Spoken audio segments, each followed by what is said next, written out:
परशुराम जी के पास में जब कर्ण गया, उन्होंने पूछा, तुम कौन हो वत्स? बोले, मैं आपका शिष्य बनने आया हूं। बोले, मैंने तो अब शिक्षा देना बंद कर दिया है। लेकिन जब कर्ण की तेजस्विता, दीनता, समर्पण भाव देखा, बोले, मैंने आपका बड़ा यश सुना था और मैं आशा लेकर के आया हूं। यदि आप मना कर दोगे तो मैं निराश होकर चला जाऊंगा और मुझे इस दुनिया में कोई सिखाने वाला दिखता नहीं है। परशुराम जी का मन बन गया। परशुराम जी ने पूछा कि चलो तुम ये बताओ, हो कौन? अब जो सिखाई हुई बात थी ना संसार की, गुरु को देखने की दृष्टि जो संसार से प्राप्त थी, उसी दृष्टि से गुरु को देखा कि यदि तुम ये असली सही सही बता दोगे तो तुम्हें वहां कुछ प्राप्त नहीं होगा। झूठ बोलना, उसने झूठ बोला कि मैं ब्राह्मण हूं। परशुराम जी ने कहा, ठीक है। उन्होंने विद्या सिखाना प्रारंभ के दिन उसके जांग पर सिर रख करके परशुराम जी सो रहे थे और एक भिक्षु आकर के कर्ण को खा लेता है और रक्त निकलता है। वो जब परशुराम को टच करता है, उनकी नींद खुल जाती है। नींद खुली तब उन्होंने देखा, हैं, भिक्षु के काटने पर तुम हिले नहीं। परशुराम जी ने कहा, तुम कौन हो? सही सही बताओ। अब उसके होठ कप कप आ गए, क्योंकि झूठ की उम्र लंबी नहीं होती, झूठ के पांव मजबूत नहीं होते, झूठ का आधार टिकाऊ नहीं होता। हम लोग जब नीम लगाते हैं ना, नीम घर की, तो खोदते हुए जाते हैं, फिर एक जगह ऐसी आती है, बोले यहां नींव जम सकती है। यदि वो जगह ना आए तो अंदर तक जाना पड़ता है। और झूठ की नींव तो ऐसी है जैसे रेत की नींव है, और रेत पे कोई भी नींव जम नहीं सकती। तो झूठ से कुछ उपलब्धियां तो हो सकती हैं, लेकिन उन उपलब्धियों का आधार कच्चा है ना, तो कभी भी ढह सकती हैं और उनका परिणाम विपरीत आएगा।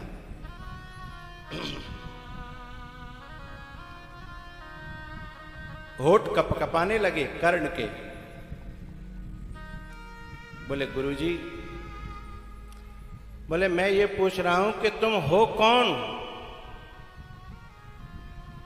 बोले, मैं सिर्फ आपका शिष्य हूं। बोले, शिष्य बाद में हो, उससे पहले तुम बताओ, क्योंकि तुम ब्राह्मण नहीं हो सकते, क्योंकि ब्राह्मण में इतना धैर्य और इतनी सहन शक्ति हो ही नहीं सकती। इतना झेलने वाला तो कोई क्षत्रिय ही हो सकता है। कीड़ा काट गया, रक्त बहता रहा और तुम अडिग बने रहे। इतना साहस किसी विप्र के खून में नहीं होता। सच बोलो, कौन हो तुम? तब होठ कपकपा गए। बोला, मैं सूत पुत्र हूं। परशुराम जी की आंखें, क्यों लगाव हो गया था, प्रेम हो गया था, शिष्य मान लिया था हृदय से। परशुराम जी की आंखें भर आई और बोले, बेटा, तुमने बहुत गलत किया। बोले, मैं सही करता तो आप मुझे विद्या नहीं देते, और मैंने कुछ पाने के लिए झूठ का सहारा लिया। गुरुजी, बोले, तूने गलत किया बेटा। ऐसा तुमसे किसने कह दिया? बोले, दुनिया में आप इसी भाव से प्रसिद्ध थे। बोले, गुरु को कभी दुनिया की नजर से नहीं देखना चाहिए। जो पात्र नहीं थे, जो पात्र नहीं थे, ऐसे तो मैंने ब्राह्मणों को भी विद्या नहीं दी। लेकिन जब पात्र सामने आता है तो विद्या किसी जाति की मोहताज नहीं है, विद्या किसी वर्ण की मोहताज नहीं है, विद्या किसी की बपौती नहीं है। तुम यदि सत्य बोल करके मेरे पास आए होते तो कर्ण, शायद मैं तुम्हारी दीनता, तुम्हारी श्रद्धा, तुम्हारा भाव देख करके मैं मना न कर पाता। और यदि मैं किसी कारण मना करता भी तो मैं तुझे किसी योग्य गुरु के पास जरूर भेज देता। लेकिन तुमने असत्य बोल करके मेरा ही नहीं, संसार के समस्त गुरुओं का अपराध किया है। इसलिए मैं तुम्हें शाप नहीं दे रहा, लेकिन असत्य की नींव पर टिका हुआ मकान जब समय आता है आंधी तूफानों का तो वो मकान टिक नहीं पाता। ऐसे ही अश्रद्धा, छल और कपट से प्राप्त की हुई विद्या मुख्य समय आने पर वो काम नहीं आती। आप लोगों ने देखा होगा कि कभी कभी लोगों को कोई चीज याद रहती है,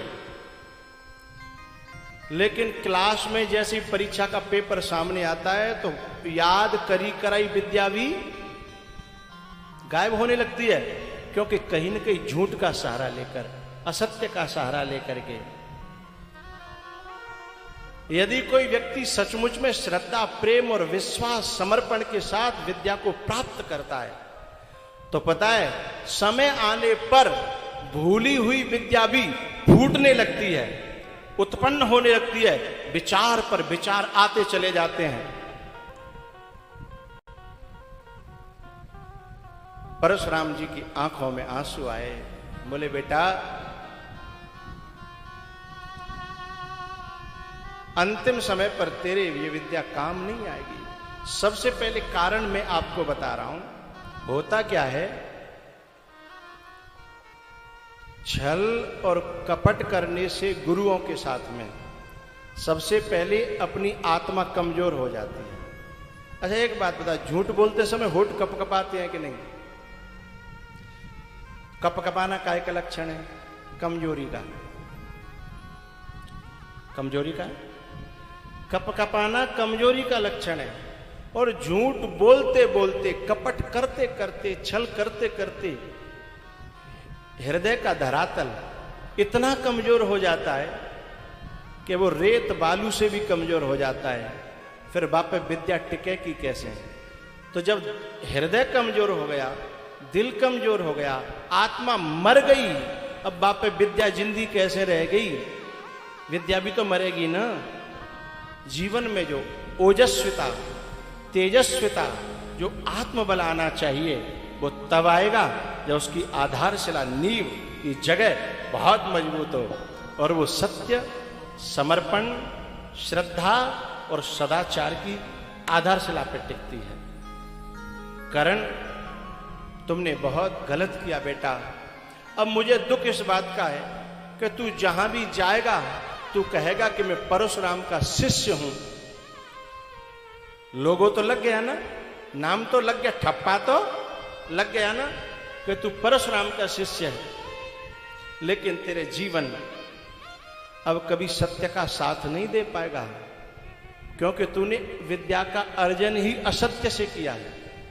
इसी कारण से कर्ण जिंदगी भर असत्य के पक्ष में बना रहा। विद्या बहुत अच्छी थी उसके पास, ऐसी विद्या थी कि अर्जुन भी उसके पास टिकने वाला नहीं था,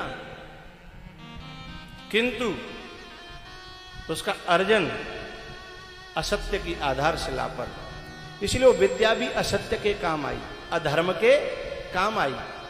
और जिंदगी भर कर्ण अपने आप को कोसता रहा। जब गुरुजी रो रहे थे तब कर्ण ने अंतिम प्रणाम किया और कहा, अब मैं जैसा भी हूं तो आपका ही शिष्य, अब मुझे कुछ आशीर्वाद दो। तब परशुराम जी ने कहा, मैं तुम्हें क्या आशीर्वाद दूं? बस इतना ही कहूंगा कि तुम्हारा जीवन आगे की भविष्य की पीढ़ी के लिए एक उदाहरण बनेगा कि संघर्ष करने वाला व्यक्ति हो तो तुम्हारे जैसा, लेकिन यदि संघर्ष करने वाला व्यक्ति भी यदि इस प्रकार का छल और कपट करेगा तो उसका संघर्ष व्यर्थ हो जाएगा। इसलिए तुम युवा पीढ़ी के लिए एक उदाहरण बन जाओगे, एक दृष्टांत बन जाओगे, एक सबक बन जाओगे। इससे दुनिया समझेगी संघर्ष तो हो जिंदगी में, लेकिन असत्य की आधारशिला पर नहीं, झूठ की आधारशिला पर नहीं। तो परशुराम जी ने कहा, बेटा गुरु को केवल गुरु की नजर से देखना, संसार की नजर से नहीं। तुमने संसार की नजर से देख करके मेरे से छल करने पर तुम मजबूर हो गए।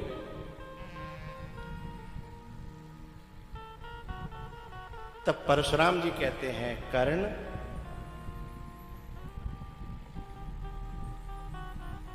लेना नहीं आया तुमसे, लेना नहीं आया तुमसे, देने को बहुत सामान था। तुमने रास्ता गलत चुना, लेना ही नहीं आया, देने को बहुत सामान था। अब तालियों के लिए तैयार हो जाइए। लेना ही नहीं आया, देने को बहुत सामान था। तुम जमाने की राह से आए, जमाने के तरीके से, तुम जमाने की राह से आए, वरना महापुरुषों को समझने का, उनके पास पहुंचने का रास्ता बड़ा आसान था।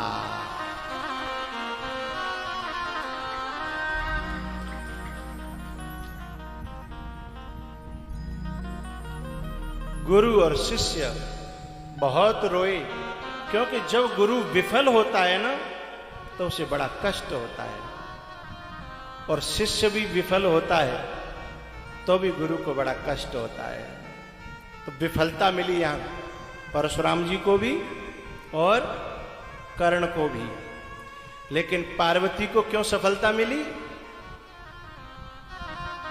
तजहु न नारद कर उपदेशु, तजहु न नारद कर उपदेशु, तजहु न नारद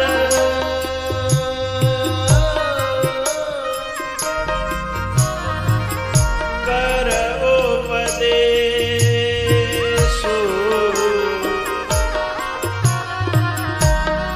करते हैं, भले ही गुरुओं के पास जाएं, भले ही गुरुओं के पास रहें, पर संसार का ज्ञान लेकर के जाते हैं, संसार की समझ लेकर के जाते हैं।